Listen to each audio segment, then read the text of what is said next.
Super 8 is expensive, and if you're trying to save money and emulate that same look, then you've come to the right place. In this video, I'm going to be walking through every single step that you need to take your digital footage from looking like this to looking like this. If we haven't met yet, my name's Stanton and I'm coming out with weekly content to help you on your videography journey. Consider subscribing if you haven't, and also be sure to click the link in the description to download a free Super 8mm overlay that I made just for you. Per usual, I hate wasting your time, so let's dive in.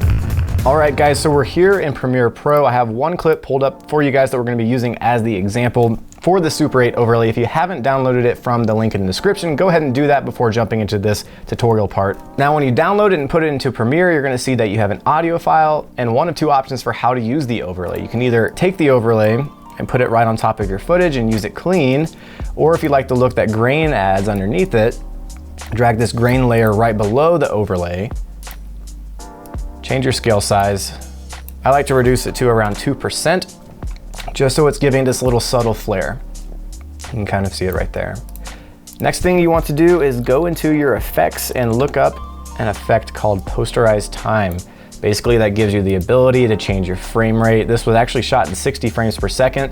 It's in a 24 frames per second timeline. We're gonna change that to 18 frames per second. That's what all Super 8 is shot in. Only a couple things left to make this look super close to Super 8mm footage. We're gonna drag our highlights all the way down. Super 8 has really creamy, beautiful, light highlights.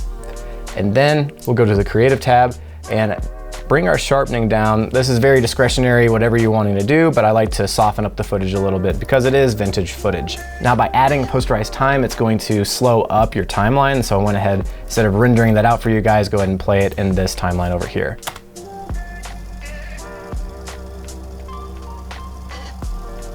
Looks a lot like Super 8mm film to me. Hopefully this emulation helps you, hopefully this overlay helps you, and hopefully this quick tutorial was helpful for you as well. Again, please consider subscribing if you haven't. Tried to make this tutorial really concise and quick and also helpful by giving you that free overlay. Anyway guys, thanks so much for watching. I'll see you guys next week.